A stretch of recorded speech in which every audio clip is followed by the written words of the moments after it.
after a lot of thinking, I decided to start from the beginning just to give everyone a taste of the Old Testament because it's important, I guess. Plus, it's a good place to start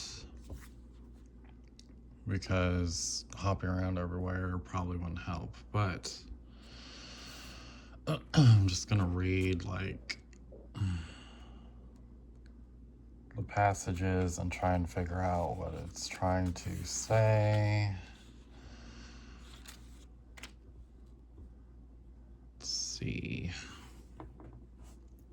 Try and get a good angle. Okay, so Genesis, the creation. In the beginning, God created the heavens and the earth. Now the earth was formless and empty. Darkness covered the surface of the water depths, and the Spirit of God was hovering over the surface of the waters. So I guess he created the heavens, I guess the earth. It helps me to kind of imagine a circle. But I mean, at this point, it was formless and empty, so it's just darkness. So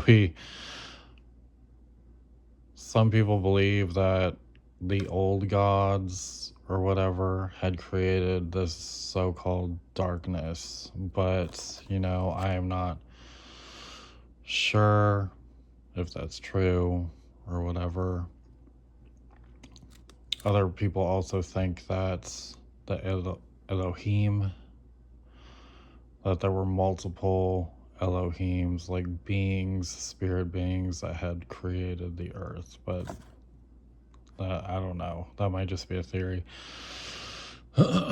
So, and Elohim is also another name for God also. So it's like how confusing, right? But anyways, so it's complete darkness, it's pitch black, and then darkness covered the surface of the watery depths. So I just imagine, how you would imagine a pool of water with just darkness. But I mean, of course, you can't see anything unless there's light. But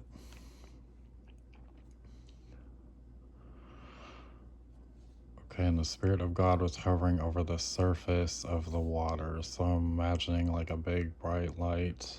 Then God said, "Let there be light." So some people also believe that this was Jesus. Like, let there be light, like Jesus is light personified, I guess. So let there be light, and there was light. God saw that the light was good, and God separated the light from the darkness. God called the light day, and the darkness he called night. There was an evening and there was a morning, one day. So the first day was created by God from literally nothing but darkness and water and light.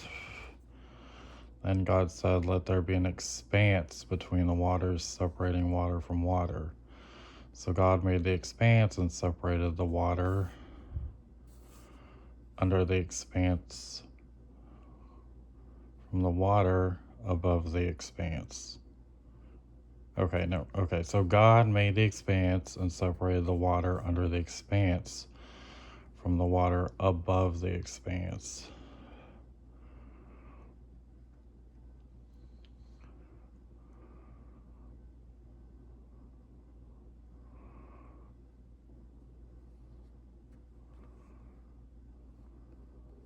So it goes water, expanse, water. I don't know why it took me so long to figure that out. So there's a body of water here. Imagine that expanse, which I'm assuming is space, the air, what have you, and then water. Like a sandwich of water and air. And it was so. So it was made into being.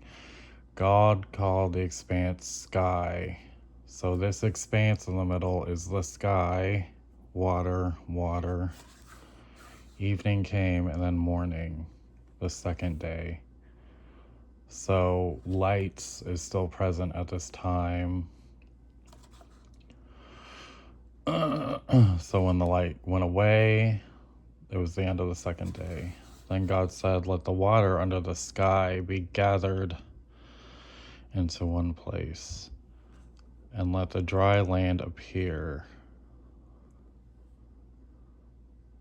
So all the water is gathering under here, and then let the dry land appear. And it was so. God called the dry land earth, and the gathering of the water he called seas. And God saw that it was good. Then God said, "Let the earth produce vegetation, seed-bearing plants, and fruit trees on the earth, bearing fruit with seed in it according to their kinds." And it was so. So at this point, kind of imagining these random puddles being the seas.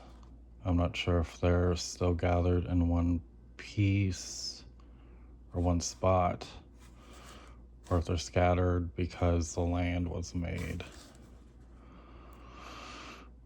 or earth.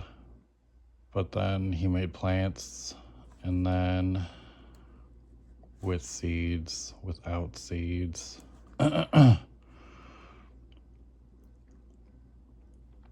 Seed-bearing plants according to their kinds, and fruit trees bearing fruit with seed in it. God saw that it was good. Evening came, and then morning, the third day.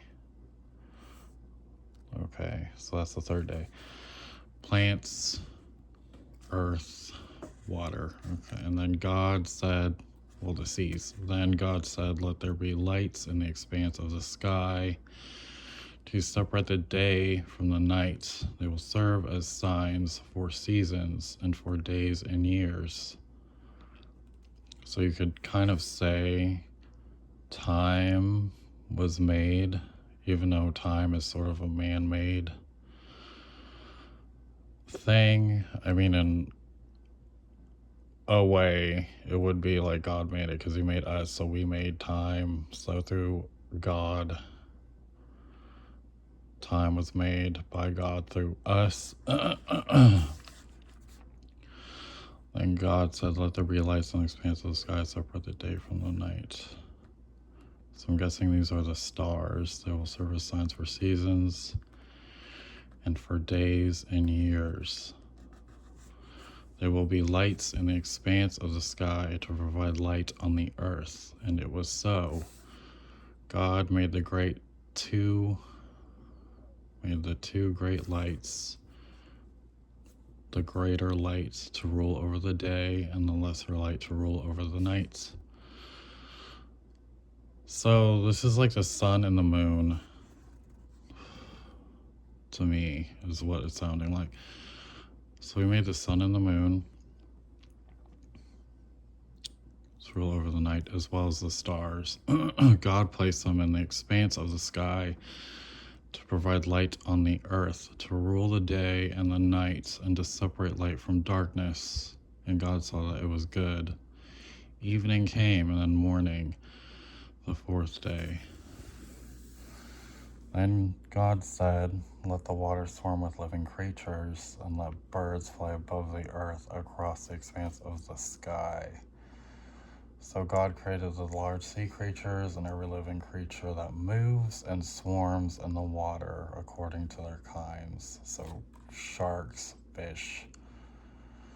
I always think of serpents around this. He also created every winged creature according to its kind, birds. And God saw that it was good. maybe insects too. But, okay, so God blessed them, be fruitful, multiply, and fill the waters of the seas, and let the birds multiply on the earth. So he wants the fish, all the sea creatures to multiply, go forth and multiply. Same with the birds. And fill the waters of the seas, and let the birds multiply on the earth. Evening came, and then morning the fifth day. Then God said, let the earth produce living creatures according to their kinds, livestock, creatures that crawl, and the wildlife of the earth according to their kinds. So horses, cows, maybe cloven, hooved creatures, deers, creatures that crawl, snakes, is the one that comes to mind, and the wildlife of the earth according to their kinds. Maybe they had lights though, because that comes up later, but and it was so. So God made the wildlife. So this comes back up in Adam and Eve, the Adam and Eve story, with this serpent being Lucifer or Satan,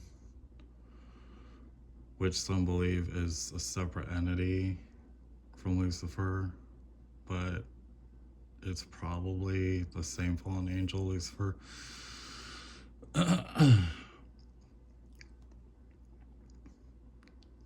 But okay, so anyways, so and the wildlife of the earth according to their kinds, and it was so.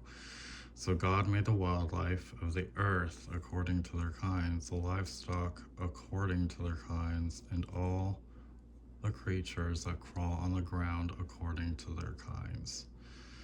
And God saw that it was good. So all these creatures were made to be good in the beginning. Then God said, let us make man in our image. So he's making humans from his image, according to our likeness. I don't know why he says our. But could be referring to him and Jesus, or just himself. Because at this point in time, I'm thinking it's just him. Like, I don't think Jesus has arrived yet. You know, I could be wrong, but okay. So they will rule the fish of the sea, the birds of the sky, the livestock of the whole earth, and the creatures that crawl on the earth. So we are supposed to have dominion over all the creatures of the earth, winged, in the sea, you know, whichever. So God created man in his own image. He created him in the image of God. He created them male and female. God blessed them, and God said to them, be fruitful, multiply, fill the earth, and subdue it. Rule the fish of the sea, the birds of the sky, and every creature that crawls on the earth. God also said, look, I have given you every seed-bearing plant on the surface of the entire earth, and every tree whose fruit contains seed. This will be food for you. So he made the plants to provide for food for humans. So then it would be all that we had to eat. I mean, needed to. But of course, you know, livestock and stuff like that is still possible to, you know, eat for all the wildlife. Okay, so this will be good food for you, for all the wildlife of the earth, for every bird of the sky, and every creature that crawls on the plant for food. So the plants are to feed all the animals also. And it was so. God saw all that he had made, and it was very good indeed. Evening came, and then morning, the sixth day. So the heavens and the earth and everything in them were completed on the seventh day. God had completed his work that he had done, and he rested on the seventh day. And from all his work that he had done, God blessed the seventh day and declared it holy, for on it he rested from all his work for creation. That is why on Sundays you have the Sabbath. That is why we're not meant to work on Sundays to honor God. We're not meant to do any sort of work. We're supposed to stop and rest, which I wish was like a universal thing, but of course.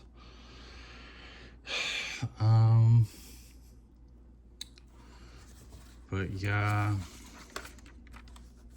feel free to leave any thoughts or comments about anything mentioned.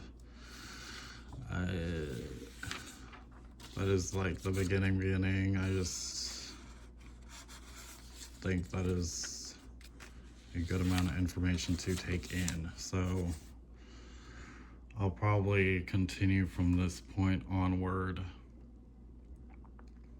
just to sort of get more into the Old Testament. Because I know for me, I like Genesis personally, but like I'm more into the New Testament because it talks more about Jesus and his life through the four apostles. But all right, thank you so much for watching.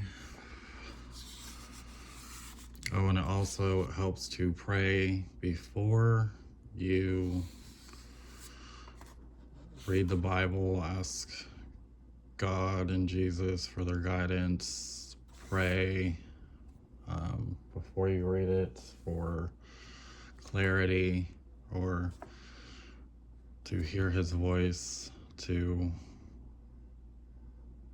see what he's trying to say. So, or maybe he has a message for you. I do not know, but it is best to kind of pray before you go to the Bible. But thank you so much for watching if you did. I know it is kind of an exhaustive text, but you get kind of used to reading it after a while. All right, thank